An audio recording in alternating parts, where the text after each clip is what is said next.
नमस्कार.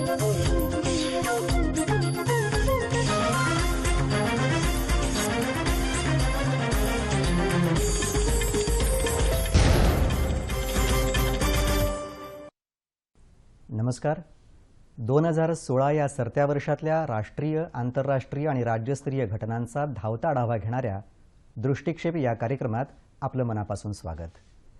या वर्षात राजकीय, सामाजिक, आर्थिक अशा अनेक विविध क्षेत्रात महत्त्वपूर्ण घडामोडी घडल्यात.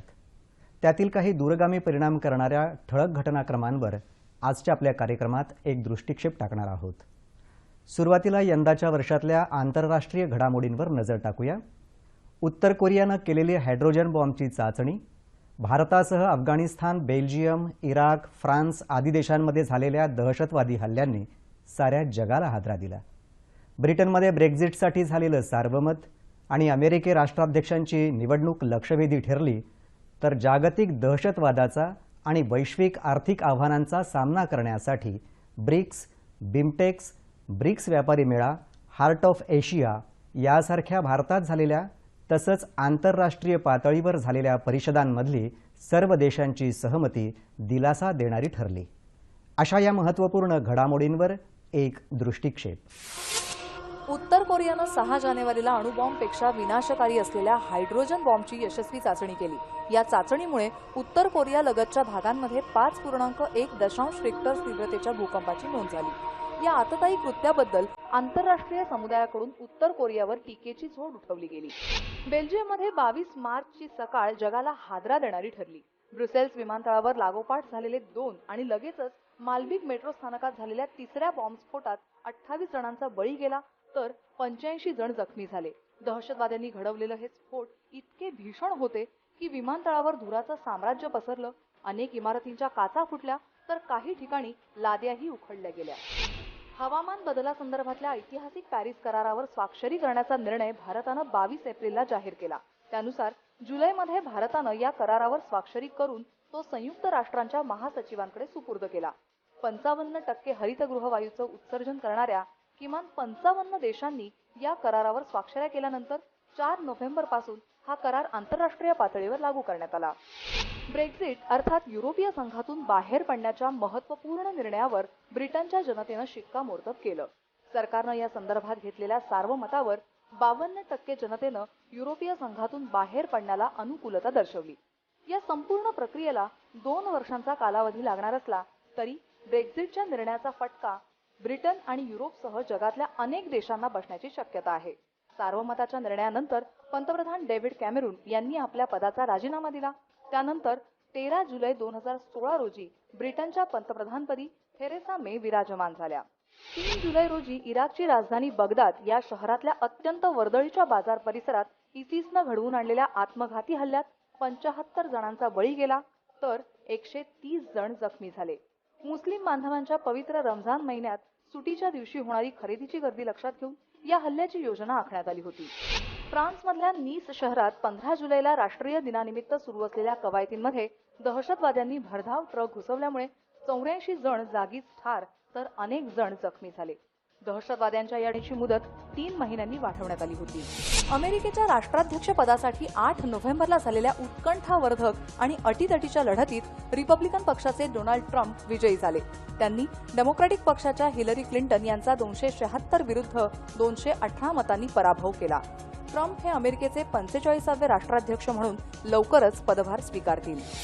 आंतरराष्ट्रीय समस्या बनलेल्या दहशतवादाचं उच्चाटन आणि वैश्विक आर्थिक आव्हानांचा सामना करण्याच्या दृष्टीनं उपाययोजनांवर चर्चा करण्याच्या दृष्टीनं गोव्यात 16 आणि 17 ऑक्टोबर रोजी ब्रिक्स शिखर परिषद, ब्रिक्स आर्थिक परिषद आणि बिमस्टेक परिषदेचं आयोजन करण्यात आलं होतं.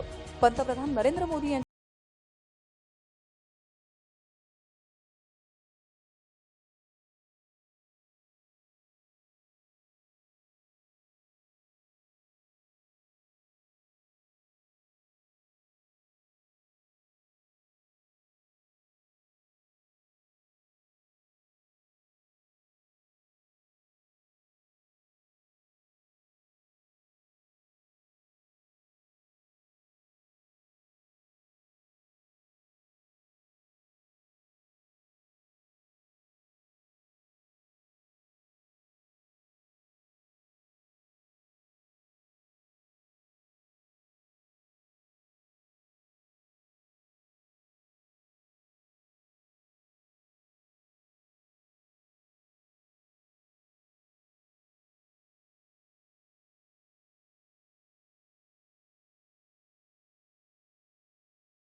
औद्योगिक क्षेत्राला चालना देण्यासाठी हाती घेतलेल्या मेक इन इंडिया उपक्रमाची वाटचाल, दारिद्र्य रेषेखालच्या महिलांना स्वयंपाकाच्या गॅसची जोडणी विनामूल्य देणारी प्रधानमंत्री उज्ज्वला योजना, गरीब कल्याण योजना, डिजिटल व्यवहारांना प्रोत्साहन देणाऱ्या लकी ग्राहक आणि डिजिधन योजना या यंदा सुरू झालेल्या महत्त्वाच्या योजना. देशातल्या केंद्रीय कर्मचाऱ्यांसाठी लागू करण्यात आलेला 7वा वेतन आयोग, कुडानकुलम अणुऊर्जा प्रकल्पाच्या पहिल्या संचाचं कार्यान्वयन, वस्तू आणि सेवा कराला संसदेनं दिलेली मंजुरी देशाच्या आर्थिक प्रगतीच्या दृष्टीनं आश्वासक ठरलेली घटना आहे. 8 नोव्हेंबरला उच्च मूल्याच्या नोटा चलनातून रद्द करण्याचा पंतप्रधानांनी जाहीर केलेला निर्णय धाडसी, क्रांतिकारी आणि साऱ्या जगाचं लक्ष वेधून घेणारा ठरला आहे. या सर्व घडामोडींवर आमचा एक दृष्टिक्षेप. देशातल्या औद्योगिक उत्पादन क्षेत्राला मोठ्या प्रमाणावर चालना मिळावी या दृष्टीनं मुंबईत 13 फेब्रुवारीपासून मेक इन इंडिया सप्ताहाचं आयोजन करण्यात आलं होतं. पंतप्रधान नरेंद्र मोदी यांनी या सप्ताहाचं उद्घाटन केलं. यावेळी स्वीडन आणि फिनलँडचे पंतप्रधानही उपस्थित होते. राज्यातल्या कृषी आणि उद्योग क्षेत्राला चालना देणाऱ्या 3 सामंजस्य करारांवर पंतप्रधान नरेंद्र मोदी आणि मुख्यमंत्री देवेंद्र फडणवीस यांनी यावेळी स्वाक्षऱ्या केल्या. यात विदर्भातल्या संत्र आणि कापूस उत्पादकांसाठी आणि ऊर्जा क्षेत्रासाठीच्या करारांचा समावेश होता. दारिद्र्य रेषेखाली जीवन जगणाऱ्या महिलांसाठी स्वयंपाकाच्या गॅससाठी LPG जोडणी देणाऱ्या प्रधानमंत्री उज्ज्वला योजनेचा प्रारंभ पंतप्रधान नरेंद्र मोदी यांच्या हस्ते 1 मे या कामगार दिनी करण्यात आला. चुलीवर स्वयंपाक करताना धुरापासून होणाऱ्या त्रासातून महिलांना मुक्त करणाऱ्या या योजनेचा लाभ देशातल्या 5 कोटी कुटुंबांना मिळणार आहे. ही गॅस जोडणी कोणत्याही सुरक्षा ठेवीशिवाय देण्यात येणार असून सिलेंडरवर मिळणारं अनुदान महिलांच्या जनधन खात्यात जमा होणार आहे. येत्या 3 वर्षात पूर्ण करण्यात येणाऱ्या या योजनेसाठी 8,000 कोटी रुपयांची तरतूद करण्यात आली आहे. केंद्रीय कर्मचाऱ्यांना 7वा वेतन आयोग लागू करण्यासंबंधीची अधिसूचना केंद्र सरकारनं 26 जुलैला प्रसिद्ध केली. नव्या शिफारसी 1 जानेवारी 2016 पासून पूर्वलक्षी प्रभावानं अंमलात आल्या असून 48 लाख केंद्रीय कर्मचारी आणि 52 लाख निवृत्ती वेतनधारकांना याचा लाभ मिळणार आहे. सरकारी कर्मचाऱ्यांच्या वेतनवाढ आणि पदोन्नतीला त्यांच्या कामाच्या गुणवत्तेशी जोडलं जावं ही वेतन आयोगाची शिफारस केंद्र सरकारनं स्वीकारली आहे.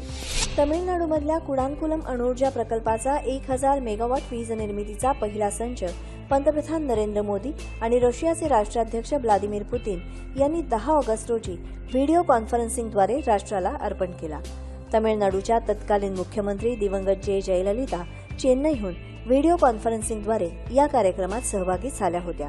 स्वच्छ ऊर्जा देणाऱ्या अणुऊर्जा प्रकल्पांची मालिका निर्माण करण्याचा उभय देशांचा विचार असल्याचं पंतप्रधान मोदी यांनी यावेळी सांगितलं. देशाच्या अप्रत्यक्ष करप्रणालीत मोठे फेरबदल सुचवणाऱ्या GST अर्थात वस्तू आणि सेवा कराच्या घटना दुरुस्ती विधेयकावर राष्ट्रपती प्रणव मुखर्जी यांनी 8 सप्टेंबरला स्वाक्षरी केली. त्यामुळे या करप्रणालीच्या अंमलबजावणीचा मार्ग मोकळा झाला असून आता प्रस्तावित करपद्धतीचे दर, नियम आणि निकष ठरवण्याचं काम GST परिषदेतर्फे सुरू झालं आहे. आगामी आर्थिक वर्षात ही नवी करप्रणाली लागू करण्याचा केंद्र सरकारचा प्रयत्न आहे. देशातला भ्रष्टाचार, काळा पैसा, बनावट नोटा आणि दहशतवादी कारवायांना पुरवण्यात येणाऱ्या आर्थिक मदतीला लगाम घालण्यासाठी चलनात असलेल्या 500 आणि 1000 रुपयांच्या नोटा रद्द करण्याचा ऐतिहासिक निर्णय पंतप्रधान नरेंद्र मोदी यांनी 8 नोव्हेंबरला रात्री जाहीर केला. पंतप्रधानांच्या या निर्णयामुळे केवळ देशातच नव्हे तर संपूर्ण जगात एकच खळबळ उडाली. पंतप्रधानांच्या या घोषणेनंतर 500 आणि 2000 रुपये मूल्याच्या नव्या नोटा 10 नोव्हेंबरपासून चलनात येत असल्याची माहिती केंद्रीय अर्थव्यवहार सचिव शक्तिकांत दास आणि रिझर्व्ह बँकेचे गव्हर्नर उर्जित पटेल यांनी पत्रकार परिषदेत दिली. दडवलेला काळा पैसा बाहेर काढण्यासाठी आणखी एक संधी म्हणून केंद्रानं 17 डिसेंबरपासून प्रधानमंत्री गरीब कल्याण योजना सुरू केली आहे.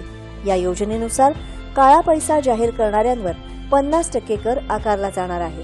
उर्वरित 50%पैकी निम्मी रक्कम 4 वर्षांसाठी बँकेत बिनव्याजी ठेवण्यात येणार असून या योजनेतून जमा होणाऱ्या पैशातून गरीब कल्याण योजनेसाठी निधी दिला जाणार आहे.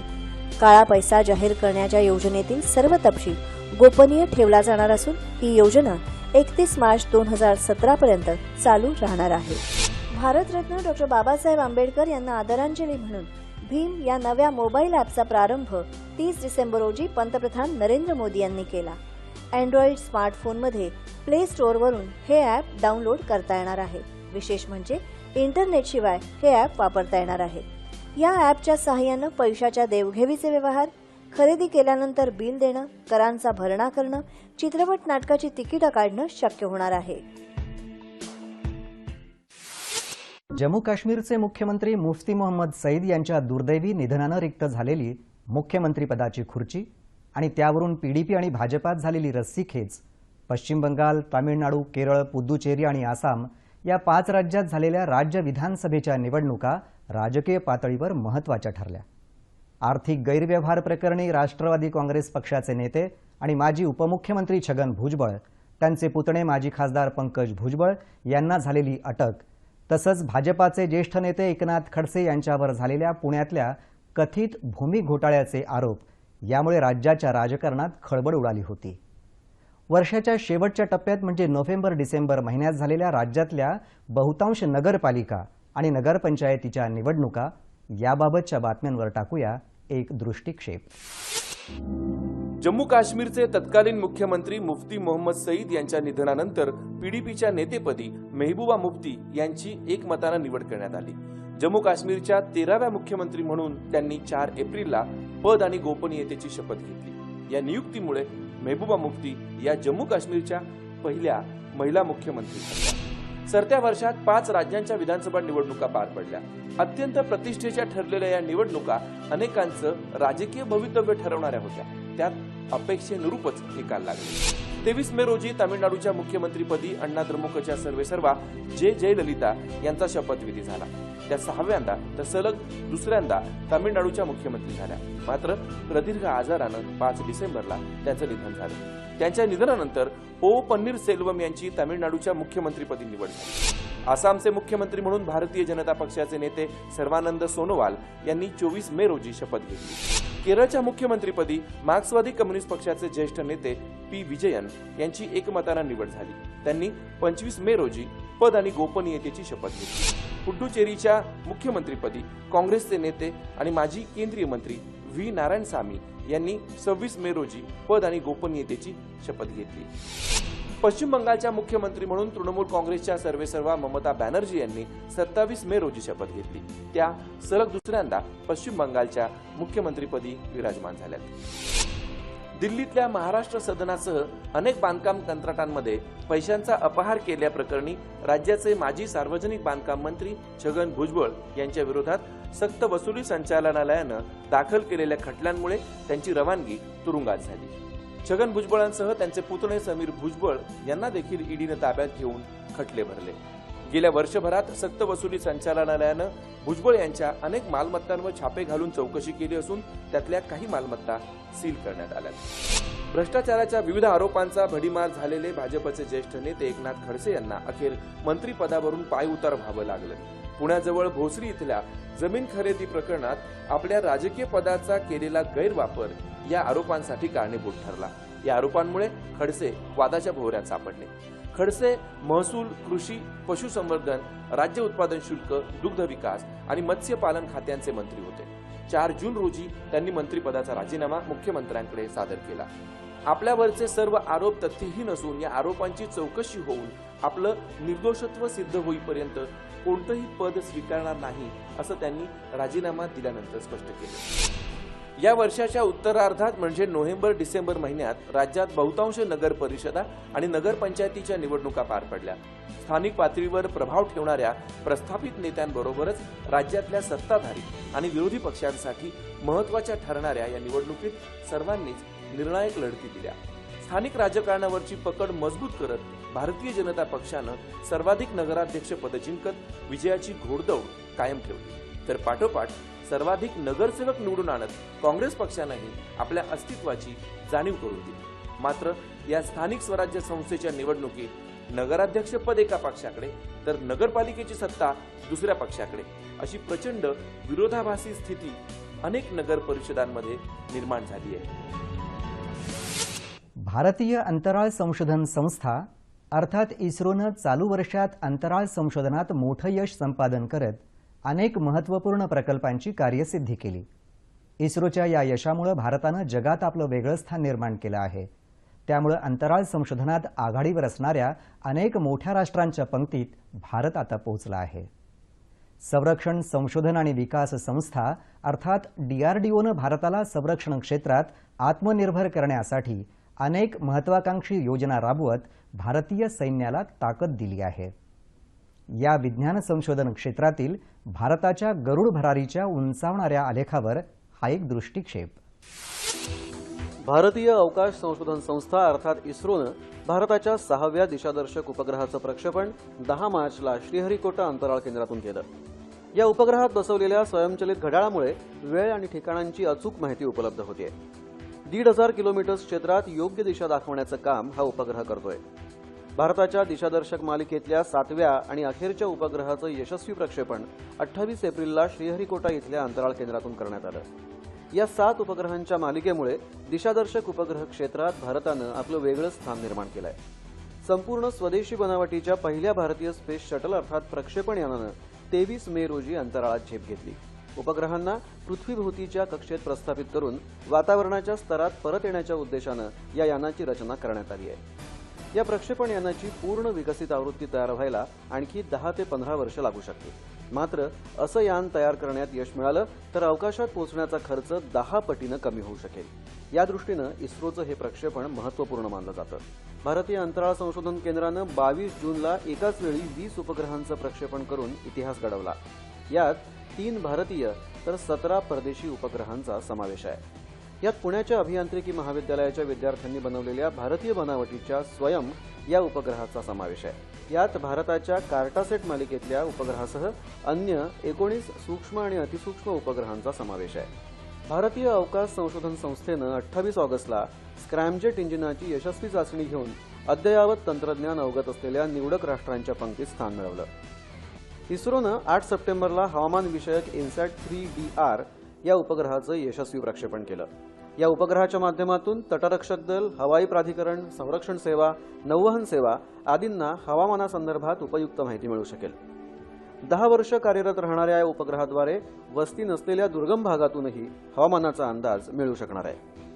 इस्रो अर्थात भारतीय अवकाश संशोधन संस्थेनं 26 सप्टेंबरला 8 उपग्रहांचं यशस्वी प्रक्षेपण करत हे सर्व उपग्रह एकाच वेळी 2 वेगवेगळ्या कक्षांमध्ये स्थापित करण्याचा इतिहास घडवला. या 8 उपग्रहांमध्ये मुंबई IITतल्या विद्यार्थ्यांनी तयार केलेल्या प्रथम या उपग्रहाचा समावेश आहे. यावेळी अमेरिका, कॅनडा, अल्जेरियासह एकूण 5 देशांचे उपग्रहही प्रक्षेपित करण्यात आले. भारताच्या GSAT-18 या अत्याधुनिक दळणवळण उपग्रहाचं प्रक्षेपण 6 ऑक्टोबरला फ्रेंच गयानामधल्या कौरू प्रक्षेपण तळावरून करण्यात आलं. इस्रोनं तयार केलेला हा उपग्रह देशात विविध दळणवळण सुविधा उपलब्ध करणार आहे. यामुळे इस्रोच्या सध्या कार्यरत असलेल्या उपग्रहांच्या ताफ्याला बळकटी मिळणार आहे. दूरसंवेदी माहिती मिळवण्यासाठी उपयुक्त ठरणाऱ्या RISORSAT-2A या उपग्रहाचं प्रक्षेपण 7 डिसेंबरला श्रीहरिकोटा इथल्या तळावरून करण्यात आलं. भूगर्भाखालच्या संसाधनांचा शोध घेण्यामध्ये हा उपग्रह महत्त्वाची भूमिका बजावणार आहे. स्वदेशी बनावटीच्या पृथ्वी 2 या क्षेपणास्त्राची यशस्वी चाचणी 18 मे रोजी घेण्यात आली. 1 टन वजनापर्यंत युद्धसामग्री वाहून नेण्याची क्षमता असलेलं हे क्षेपणास्त्र 350 किलोमीटर अंतरापर्यंत मारा करू शकतं. 2003 पासून पृथ्वी 2 भारतीय लष्करात कार्यरत आहे. जमिनीवरून हवेत मारा करणाऱ्या बराक 8 या मध्यम पल्ल्याच्या क्षेपणास्त्राची यशस्वी चाचणी 30 जूनला ओदिशाच्या किनारपट्टीजवळ घेण्यात आली. एका फिरत्या लॉन्चद्वारे हे क्षेपणास्त्र आकाशात झेपावलं आणि हवेतल्या लक्ष्याचा वेध घेऊन परत माघारी परतलं. संरक्षण संशोधन आणि विकास संस्थेनं अशा प्रकारची 100 क्षेपणास्त्र तयार करण्याची क्षमता विकसित केली आहे. स्वदेशी बनावटीचं तेजस हे लढाऊ विमान 1 जुलैला हवाई दलाच्या ताफ्यात दाखल करण्यात आलं. एकाच वेळी अनेक भूमिका पार पाडू शकणारं तेजस हे जगातलं सर्वात लहान आणि हलकं सुपरसॉनिक लढाऊ विमान आहे. हिंदुस्तान एरोनॉटिक्स लिमिटेडनं 2 तेजस विमानं हवाई दलाला दिली असून पुढील वर्षाअखेरपर्यंत अशी आणखी 14 विमानं हवाई दलाच्या ताफ्यात समाविष्ट करण्यात येणार आहेत. पश्चिम किनारपट्टीसह सागरी सीमेवर टेहळणी करण्यासाठी सारथी या स्वदेशी बनावटीच्या टेहळणी नौकेचं जलावतरण 9 सप्टेंबरला गोव्यात करण्यात आलं. 23 सागरी मैल वेगानं धावणाऱ्या या नौकेत अत्याधुनिक दिशादर्शक आणि संवाद यंत्रणा उपलब्ध असून ही नौका एका वेळी हलकं हेलिकॉप्टर आणि 5 अतिजलद छोट्या नौका घेऊन प्रवास करू शकते. मार्मुगाव ही संपूर्ण स्वदेशी बनावटीची क्षेपणास्त्र विनाशिका 17 सप्टेंबरला नौदलाच्या ताफ्यात समाविष्ट करून भारतानं मेक इन इंडियाच्या दिशेनं एक पाऊल पुढे टाकलं.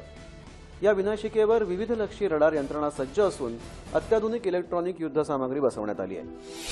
जमिनीवरून जमिनीवर मारा करणाऱ्या 5000 किलोमीटरपेक्षा जास्त पल्ल्याच्या अण्वस्त्रवाहू आंतरखंडीय अग्नि-5 या क्षेपणास्त्राची 26 डिसेंबरला यशस्वी चाचणी घेण्यात आली. अग्नि-5 या क्षेपणास्त्राच्या आणखी काही चाचण्या झाल्यानंतर त्याचा लष्करात समावेश करण्यात येईल. त्यानंतर आंतरखंडीय बॅलिस्टिक म्हणजे 5000 ते 5500 किलोमीटरपेक्षा जास्त पल्ल्याच्या क्षेपणास्त्रधारी अमेरिका, रशिया, चीन, फ्रान्स, इंग्लंड या देशांच्या पंक्तीत बसण्याचा मान भारताला मिळणार आहे.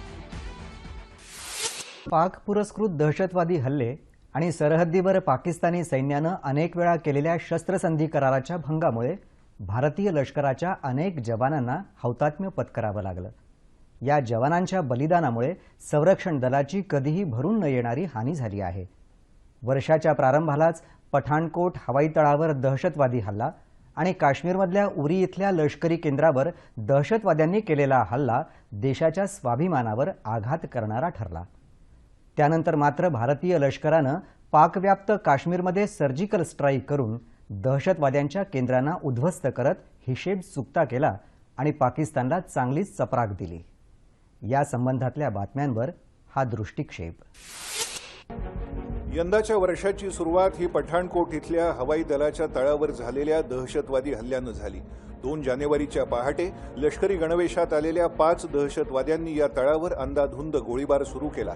सुमारे 5 तास चाललेल्या या चकमकीत सर्व दहशतवाद्यांना कंठस्नान घालण्यात आलं. मात्र यावेळी 2 सुरक्षा रक्षक आणि एका कमांडोला हौतात्म्य पत्करावं लागलं तर 6 जवान जखमी झाले. या हल्ल्याप्रकरणी राष्ट्रीय तपास संस्थेनं 19 डिसेंबर रोजी आरोपपत्र दाखल केलं असून त्यात जैश ए मोहम्मदचा म्होरक्या अजहर मसूदसह 3 दहशतवाद्यांची नावं समाविष्ट करण्यात आली आहेत. पठाणकोट हल्ल्याच्या दुसऱ्याच दिवशी अफगाणिस्तानमधल्या मझार ए शरीफ शहरातल्या भारतीय दूतावासावर दहशतवाद्यांनी अंधाधुंद गोळीबार केला. या बंदूकधाऱ्यांनी दूतावासात शिरण्याचा प्रयत्न केला. मात्र आयटीबीपी आणि अफगाण पोलिसांच्या जवानांनी हा प्रयत्न हाणून पाडला. या कारवाईत 4 पैकी 2 हल्लेखोर ठार झाले. काश्मीरमधल्या बारामुल्ला जिल्ह्यातल्या उरी इथल्या लष्करी मुख्यालयावर 18 सप्टेंबरला पहाटे दहशतवाद्यांनी पुन्हा हल्ला चढवला. यावेळी झालेल्या धुमश्चक्रीत लष्करानं 4 दहशतवाद्यांचा खात्मा केला. मात्र या चकमकीत 18 शूर जवानांना हौतात्म्य पत्करावं लागलं तर अन्य 18 जवान जखमी झाले. जैश ए मोहम्मद या दहशतवादी संघटनेनं हा हल्ला केला होता. या हल्ल्यात महाराष्ट्राच्या 4 सुपुत्रांना वीरमरण आलं. उरी लष्करी तळावर 18 सप्टेंबरला झालेल्या हल्ल्यानंतर भारतात आणखी हल्ले करण्याच्या इराद्यानं उरी भागातूनच भारतीय हद्दीत घुसण्याचा प्रयत्न करणाऱ्या 10 दहशतवाद्यांना लष्कराच्या जवानांनी ठार केलं. नियंत्रण रेषेजवळून घुसखोरी करणाऱ्या या दहशतवाद्यांना लष्कराच्या जवानांनी शरण यायला सांगितलं. मात्र त्यांनी तुफानी गोळीबार सुरू केला असता जवानांनी चोख प्रत्युत्तर देत त्यांचा खात्मा केला. 28 सप्टेंबरच्या मध्यरात्रीनंतर भारतावर हल्ला करण्याच्या तयारीत असलेल्या पाकव्याप्त काश्मीरमधल्या 7 दहशतवादी तळांवर भारतीय सेनेनं सीमापार घुसून जोरदार हल्ले चढवले. या सर्जिकल स्ट्राईक अर्थात लक्ष्यभेदी हल्ल्यांमध्ये भारतीय सेनेनं 7ही तळ उद्ध्वस्त करून अनेक दहशतवाद्यांना ठार केलं. सैन्याच्या या कारवाईची केवळ देशातल्याच नव्हे तर जगभरातल्या भारतीयांनी प्रशंसा केली. गेल्या वर्षभरात जम्मू काश्मीरमधल्या सरहद्दीवर देशाचं रक्षण करताना महाराष्ट्राच्या 10 वीर सुपुत्रांनी आपल्या प्राणांचं बलिदान दिलं. या लढवय्या वीर जवानांना सह्याद्री वाहिनीचा सलाम.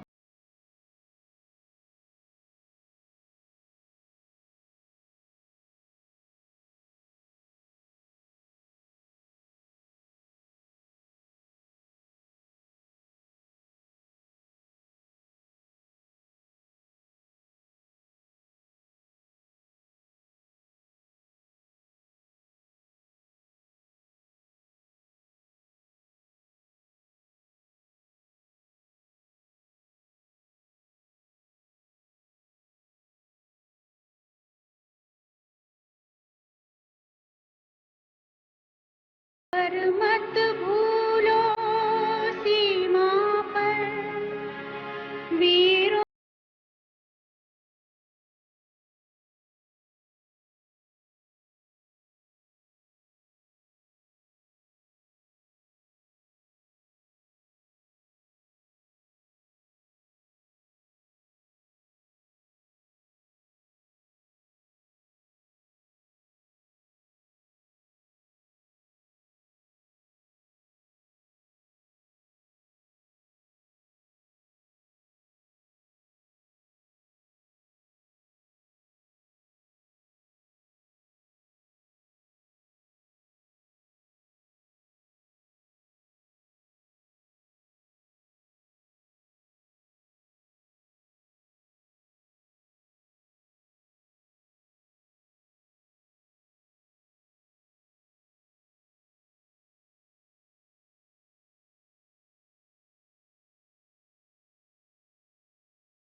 यंदा वर्षाच्या सुरुवातीलाच भूकंपाच्या धक्क्यानं ईशान्य भारत हादरला, तर त्यानंतर उत्तर सियाचेनमध्ये लष्करी चौकीजवळ झालेल्या हिमस्खलनात सुरक्षा दलाचे 10 जवान गाडले गेले. राज्यातही पावसाळ्यात झालेल्या जोरदार पर्जन्यामुळे अनेक भागात पूरस्थिती निर्माण झाली होती. रायगड जिल्ह्यात झालेल्या अतिवृष्टीमुळे सावित्री नदीवरचा पूल वाहून गेल्यानं मोठी दुर्घटना घडली. तर वर्धा जिल्ह्यातल्या पुलगाव इथल्या दारुगोळा भांडाराला लागलेल्या भीषण आगीत 20 जणांचा बळी गेला. या हृदयद्रावक घटनांवर हा दृष्टिक्षेप. वर्षाच्या सुरुवातीलाच 4 जानेवारीला ईशान्य भारताला भूकंपाचा जोरदार धक्का बसला. या भूकंपाची तीव्रता 6.8 रिक्टर इतकी होती. या नैसर्गिक आपत्तीत 7 जण मृत्युमुखी पडले तर 100हून अधिक लोक जखमी झाले. या भूकंपाचा सर्वाधिक फटका मणिपूरला बसला. इम्फाळ आणि तामेंगलाँग जिल्ह्यांमध्ये अनेक इमारती कोसळल्या. अनेक इमारतींसह रस्त्यांनाही तडे पडले. या भूकंपाचे हादरे आसाम, अरुणाचल प्रदेश, पश्चिम बंगाल, बिहार आणि झारखंड या राज्यांबरोबरच बांगलादेशातही जाणवले. 2 फेब्रुवारीला रायगड जिल्ह्यातल्या मुरुड जंजिरा इथं सहलीसाठी आलेल्या 13 महाविद्यालयीन विद्यार्थ्यांचा समुद्रात बुडून मृत्यू झाला. हे सर्व विद्यार्थी पुण्यातल्या अबिदा इनामदार महाविद्यालयातले होते. 3 फेब्रुवारीला उत्तर सियाचेनमधल्या हिमनदी क्षेत्रात हिमस्खलन होऊन झालेल्या दुर्घटनेत मद्रास बटालियनच्या 10 जवानांना आपले प्राण गमवावे लागले. सियाचेन इथं 19,600 फूट उंचीवर असलेल्या लष्करी चौकीजवळ हिमस्खलन होऊन हे जवान गाडले गेले. प्रतिकूल हवामान आणि हिमस्खलनाचा धोका यामुळे जवानांना शोध आणि बचाव कार्यात अडथळे येत होते. या दुर्घटनेत सातारा जिल्ह्यातल्या माण तालुक्यातल्या मस्करवाडी गावचे जवान सुनील सूर्यवंशी यांना वीरमरण आलं. बर्फाखाली गाडल्या गेलेल्या या जवानांच्या शोध मोहिमेत लान्स नाईक हनुमंथप्पा हे तब्बल 6 दिवसानंतर जिवंत सापडले. अत्यंत गंभीर अवस्थेत त्यांना नवी दिल्लीतल्या RR रुग्णालयात दाखल करण्यात आलं, पण शर्थीचे प्रयत्न करूनही त्यांना वाचवण्यात यश आलं नाही. अखेर 11 फेब्रुवारीला या शूर जवानानं अखेरचा श्वास घेतला. वर्धा जिल्ह्यातल्या पुलगाव इथल्या केंद्रीय दारुगोळा भांडाराला लागलेल्या भीषण आगीत 2 वरिष्ठ लष्करी अधिकाऱ्यांसह 20 जण मृत्युमुखी पडले तर अनेक जण जखमी झाले. दारुगोळा भांडाराची ही आग इतकी भीषण होती की आसपासच्या 15 गावातल्या नागरिकांचं काही काळ स्थलांतर करावं लागलं. सतत कोसळणारा मुसळधार पाऊस आणि नदीला आलेला पूर आणि पाण्याचा प्रचंड वेग यामुळे रायगड जिल्ह्यातल्या महाडजवळ मुंबई गोवा महामार्गाचा सावित्री नदीवरचा ब्रिटिशकालीन पूल वाहून गेला आणि काळजाचा थरकाप उडवणारी दुर्घटना घडली. 2 ऑगस्टला मध्यरात्रीच्या निबिड अंधारात पूल वाहून गेला. त्यावेळी या पुलावरून जाणाऱ्या 2 ST बसेस आणि 3 खासगी गाड्याही वाहून गेल्या. या भीषण दुर्घटनेत एकूण 42 जणांचा बळी गेला. यापैकी 26 जणांचे मृतदेह हाती लागले तर अन्य 16 जणांना जलसमाधी मिळाली. दुर्घटनेतल्या 2 ST बसेस आणि एका खासगी गाडीचा सांगाडा शोध मोहिमेत सापडला. 7 ऑगस्टला ठाणे जिल्ह्यातल्या भिवंडी इथं एक दुमजली इमारत कोसळून झालेल्या दुर्घटनेत 8 जणांचा बळी गेला. हनुमान टेकडी भागातली ही इमारत महापालिकेनं धोकादायक म्हणून जाहीर केली होती. या इमारतीचं पाणी आणि वीज जोडण्या खंडित केल्या असतानाही मालकासह 3 कुटुंब तिथं राहत होती. शासनाबरोबरच प्रशासन हे देखील तितकंच महत्त्वाचं आणि प्रत्यक्ष अंमलबजावणी करणारी यंत्रणा. या चालू वर्षात केंद्र सरकारनं अनेक महत्त्वपूर्ण पदांवर उच्च पदस्थांच्या नियुक्त्या केल्या. लष्कर प्रमुख, नौदल प्रमुख, वायुदल प्रमुख यांच्यासह गुप्तचर विभाग आणि रॉ या संस्थांच्या प्रमुखांची नियुक्ती करण्यात आली. तसंच सर्वोच्च न्यायालयाचे नवे सरन्यायाधीश आणि भारतीय रिझर्व्ह बँकेचे नवे गव्हर्नर उर्जित पटेल यांची नियुक्ती ह्या प्रशासकीय महत्त्वपूर्ण बदलांवर हा एक दृष्टिक्षेप. भारतीय क्रिकेट नियामक मंडळाचे अध्यक्ष शशांक मनोहर यांची आंतरराष्ट्रीय क्रिकेट परिषदेच्या अध्यक्षपदी 12 मे रोजी निवड झाली. भारतीय क्रिकेट नियामक मंडळाचे अध्यक्ष म्हणून खासदार अनुराग ठाकूर यांची 22 मे रोजी एकमतानं निवड करण्यात आली. मंडळाच्या आजवरच्या अध्यक्षांमध्ये ते सर्वात तरुण आहेत. मंडळाच्या सचिवपदी अजय शिर्के यांची निवड करण्यात आली. पश्चिम विभागाचे नौदल प्रमुख ॲडमिरल सुनील लांबा यांनी 31 मे रोजी देशाचे नौदल प्रमुख म्हणून कार्यभार स्वीकारला. गेली 38 वर्षे नौदलात कार्यरत असलेल्या लांबा यांचा नौदल प्रमुख पदाचा कार्यकाळ 31 मे 2019 पर्यंत राहील. 18 जून 2016 हा दिवस भारतीय हवाई दलाच्या इतिहासात सुवर्णाक्षरांनी लिहिण्यात आला. या दिवशी देशाच्या इतिहासात प्रथमच 3 महिलांचा हवाई दलात लढाऊ वैमानिक म्हणून समावेश करण्यात आला. भावना कांत, मोहना सिंग आणि अवनी चतुर्वेदी अशी या 3 महिला वैमानिकांची नावं आहेत. भारतीय रिझर्व्ह बँकेचे 24वे गव्हर्नर म्हणून डॉक्टर उर्जित पटेल यांनी 5 सप्टेंबर रोजी पदभार स्वीकारला. डॉक्टर रघुराम राजन यांच्या जागी पटेल यांची नियुक्ती करण्यात आली आहे. देशाच्या गुप्त वार्ता विभागाचे प्रमुख म्हणून IPS अधिकारी राजीव जैन यांची नियुक्ती करण्यात आली. विद्यमान प्रमुख दिनेश्वर शर्मा 1 जानेवारीला निवृत्त होत आहेत. भारताचा बाह्य गुप्त वार्ता विभाग असलेल्या रिसर्च अँड अॅनालिसिस विंग अर्थात रॉच्या प्रमुखपदी अनिल धसमाना यांची नियुक्ती करण्यात आली असून ते विद्यमान प्रमुख राजिंदर खन्ना यांची जागा घेतील. भारताच्या लष्कर प्रमुखपदी लेफ्टनंट जनरल बिपिन रावत यांची निवड करण्यात आली. सध्याचे लष्कर प्रमुख लेफ्टनंट जनरल दलबीर सिंग सुहाग आज 31 डिसेंबरला सेवानिवृत्त झाले असून रावत यांनी नवा पदभार स्वीकारला. देशाच्या हवाई दल प्रमुखपदी vice air chief marshal BS Dhanoa यांची नियुक्ती करण्यात आली आहे. आज निवृत्त झालेले हवाई दल प्रमुख एअर चीफ मार्शल अरूप राहा यांच्याकडून धनोआ यांनी आपल्या पदाची सूत्र स्वीकारली. भारताचे 44वे सरन्यायाधीश म्हणून न्यायमूर्ती जगदीश सिंह खेहर यांची नियुक्ती करण्यात आली आहे. विद्यमान सरन्यायाधीश न्यायमूर्ती TS ठाकूर येत्या 3 जानेवारीला सेवानिवृत्त होत असून त्यांच्या जागी न्यायमूर्ती खेहर 4 जानेवारीला कार्यभार स्वीकारणार आहेत. मराठी भाषाप्रेमींसाठी पर्वणी ठरणारं अखिल भारतीय मराठी साहित्य संमेलन आणि नाट्यकर्मींचं हक्काचं व्यासपीठ म्हणजे अखिल भारतीय मराठी नाट्य संमेलन हे या वर्षाच्या सुरुवातीला पार पडलेले सांस्कृतिक चळवळीचे 2 महत्त्वाचे टप्पे. तसंच सामाजिक भान जागृत करत आपल्या हक्कांसाठी लढा पुकारणाऱ्या मूक मोर्चांनी या वर्षाचा उत्तरार्ध ढवळून निघाला. मराठा मूक मोर्चा, ओबीसींचा आक्रोश मोर्चा, दलितांचा अॅट्रॉसिटी कायद्याची कडक अंमलबजावणी करण्यासाठीचा मोर्चा तर मुस्लिमांचा आरक्षण मोर्चा यांनी लक्षवेध करत सरकार दरबारी धडक दिली. या एकूण सामाजिक आणि सांस्कृतिक घडामोडींवर टाकूया एक दृष्टिक्षेप. या वर्षाच्या सुरुवातीला जानेवारी महिन्यात 89वे अखिल भारतीय मराठी साहित्य संमेलन पिंपरी चिंचवड इथं पार पडलं. माजी केंद्रीय कृषी मंत्री शरद पवार यांच्या हस्ते उद्घाटन झालेल्या या संमेलनाला मुख्यमंत्री देवेंद्र फडणवीस आणि ज्येष्ठ हिंदी गीतकार गुलजार प्रमुख पाहुणे म्हणून उपस्थित होते.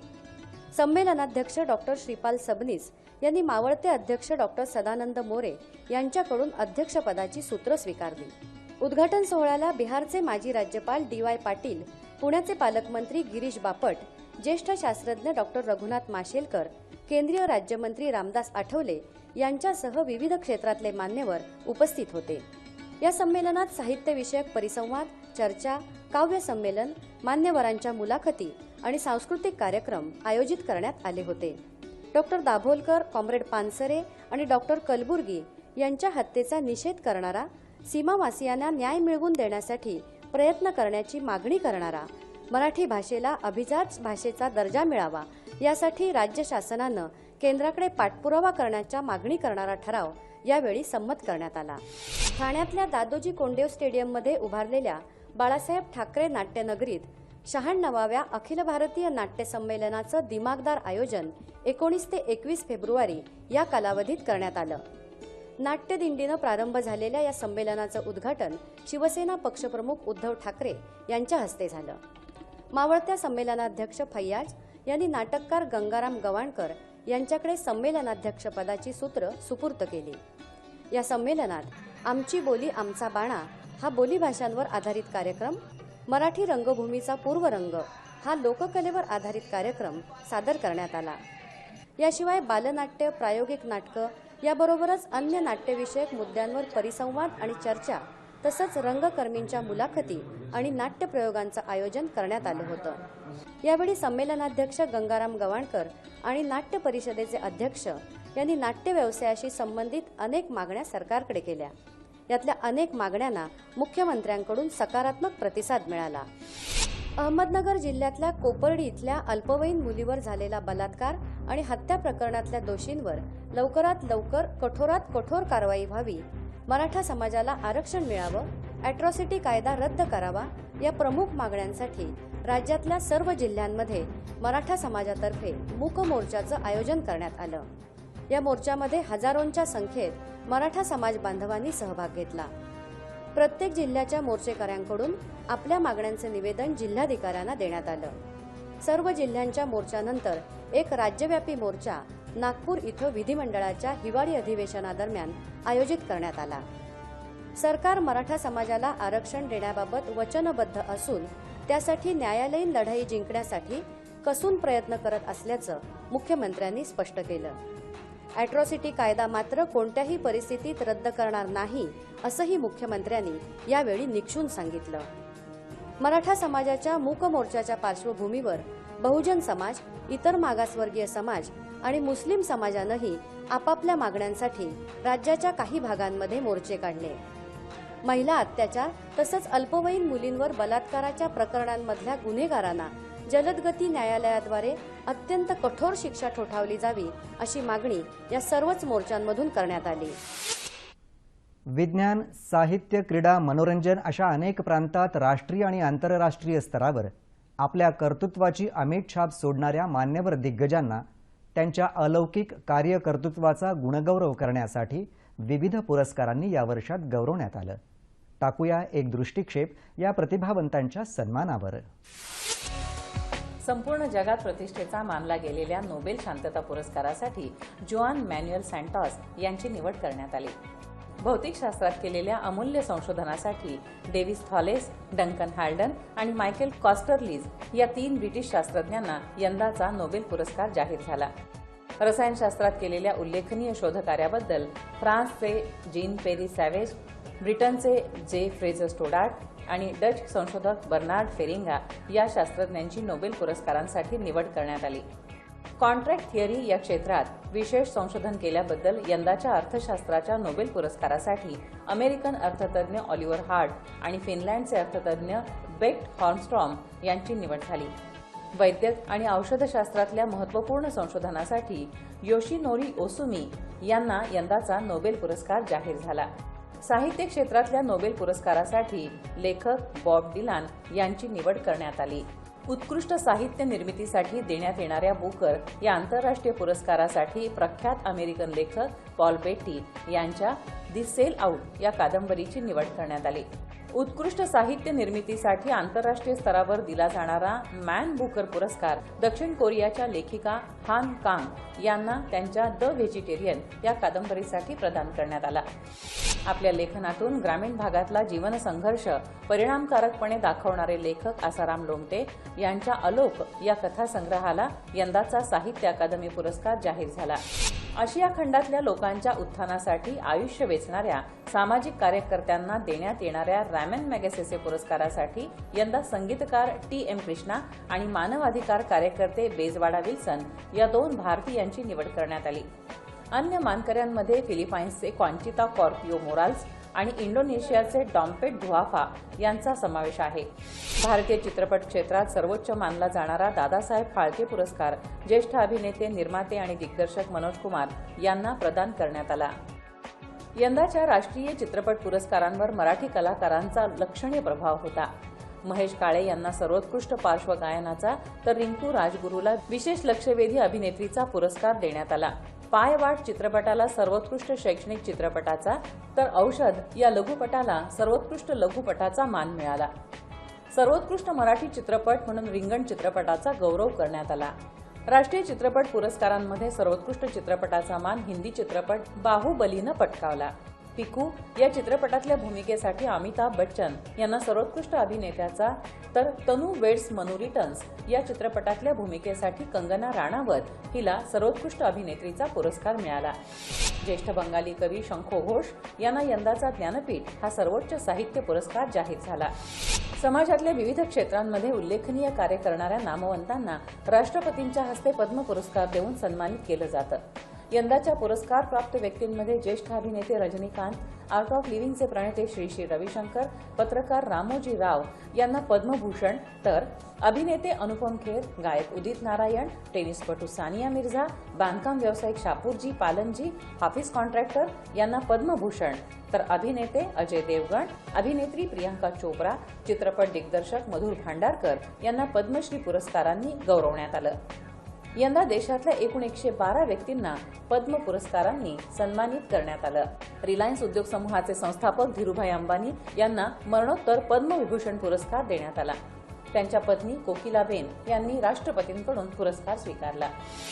क्रीडा क्षेत्रात उल्लेखनीय कार्य करणाऱ्या खेळाडूंना आणि प्रशिक्षकांना राष्ट्रपतींच्या हस्ते क्रीडा पुरस्कार देण्यात येतात. यंदा 29 ऑगस्टला झालेल्या विशेष सोहळ्यामध्ये ऑलिम्पिक पदक विजेती बॅडमिंटनपटू पी.व्ही. सिंधू, कुस्तीपटू साक्षी मलिक, लक्ष्यवेधक जिम्नॅस्ट दीपा कर्माकर आणि अव्वल नेमबाज जितू राय यांना राजीव गांधी खेलरत्न हा सर्वोच्च पुरस्कार देऊन सन्मानित करण्यात आलं.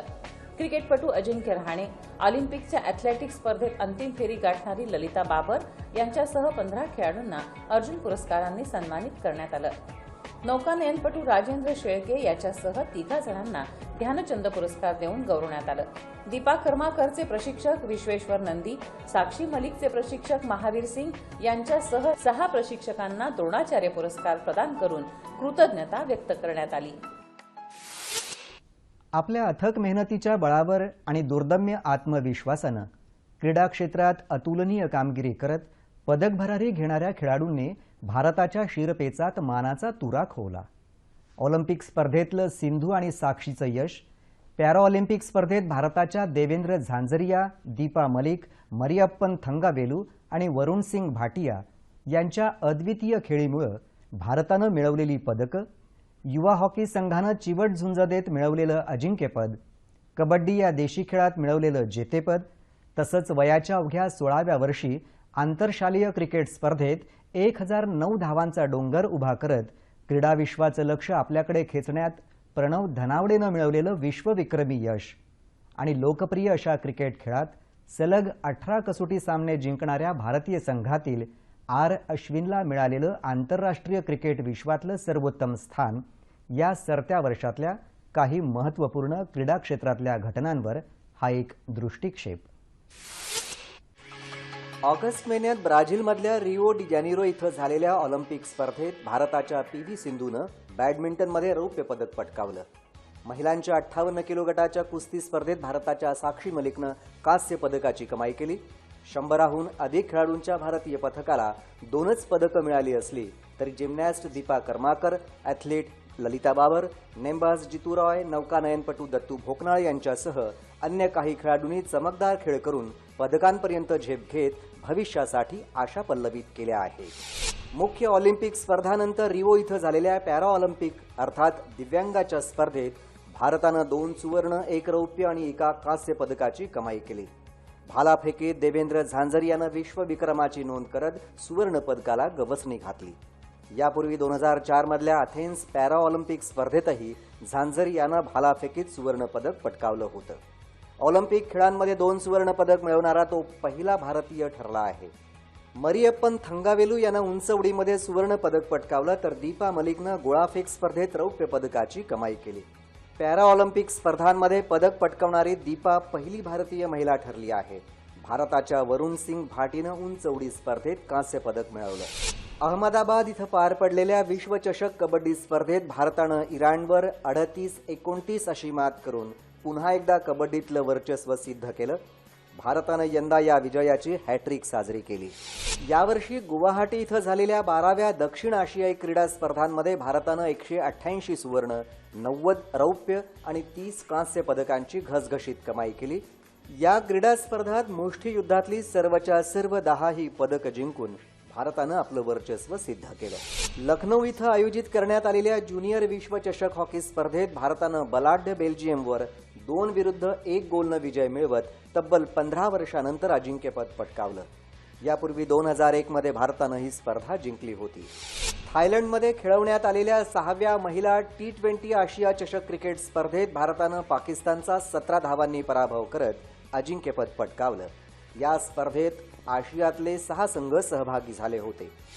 पोलंडमध्ये झालेल्या 20 वर्षाखालील जागतिक ॲथलेटिक्स अजिंक्यपद स्पर्धेत भारताच्या नीरज चोप्रानं भालाफेकीत नव्या विक्रमासह सुवर्णपदक पटकावलं. त्यानं 86.48 मीटर अंतरावर भालाफेक करून लॅटिव्हियाच्या खेळाडूचा विक्रम 2 मीटरनं मोडला. जानेवारीत मलेशिया इथं झालेल्या मलेशियन ग्राम्प्री बॅडमिंटन स्पर्धेत PV सिंधूनं स्कॉटलंडच्या क्रिस्टी गिलमोर हिचा सरळ सेटमध्ये पराभव करत अजिंक्यपद पटकावलं आणि वर्षाच्या पहिल्या विजेतेपदाची नोंद केली. भारताचा आघाडीचा बिलियर्डपटू पंकज अडवाणीनं सिंगापूरच्या पीटर गिलख्रिस्टचा 6-3 गेमनी पराभव करत 11वं बिलियर्ड्स अजिंक्यपद पटकावलं. बंगळुरू इथं आयोजित केलेली ही स्पर्धा जिंकून अडवाणीनं 16व्या जागतिक जेतेपदाची नोंद केली. ठाणे जिल्ह्यातल्या कल्याण इथं 10वीत शिकणाऱ्या 16 वर्षाच्या प्रणव धनावडे यानं केवळ 323 चेंडूंमध्ये 1009 धावा फटकावण्याचा विश्वविक्रम वर्षाच्या सुरुवातीलाच नोंदवला. या खेळीत त्यानं 127 चौकार आणि 59 षटकारांची आतषबाजी केली. मुंबई क्रिकेट असोसिएशननं आयोजित केलेल्या आंतरशालेय भंडारी चषक क्रिकेट स्पर्धेत प्रणवनं हा पराक्रम केला. यापूर्वी 1899 साली इंग्लंडच्या आर्थर कॉलिस यानं 628 धावांचा विश्वविक्रम नोंदवला होता. विराट कोहलीच्या नेतृत्वाखाली खेळणाऱ्या भारतीय कसोटी क्रिकेट संघानं आतापर्यंत एकही कसोटी सामना न गमावता आतापर्यंत 18 कसोटी सामने जिंकले आहेत. यंदाच्या महाराष्ट्र केसरी कुस्ती स्पर्धेत जळगावच्या विजय चौधरीनं पुण्याच्या अभिजित कटकेला 2-0 गुणांनी चितपट करून विजयाची हॅट्रिक केली. सलग 3 वेळा महाराष्ट्र केसरी किताब पटकावत चौधरीनं नरसिंग यादवच्या विक्रमाशी बरोबरी केली.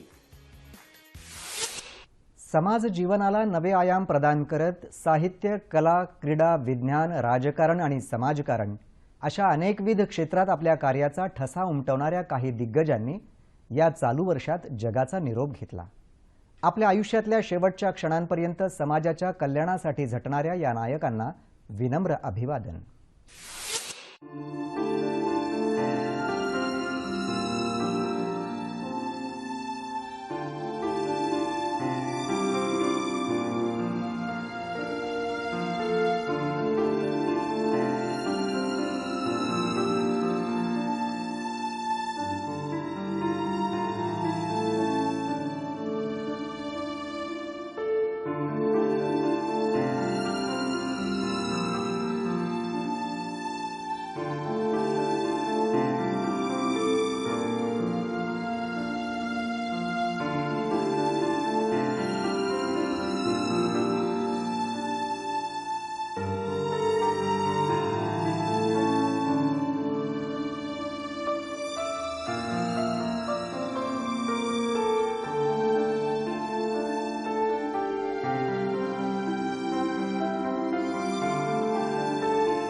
हा होता वर्षभरात घडलेल्या महत्त्वपूर्ण घटनांच्या बातम्यांवर आधारित दूरदर्शनच्या प्रादेशिक वृत्त विभागाचा दृष्टिक्षेप हा कार्यक्रम.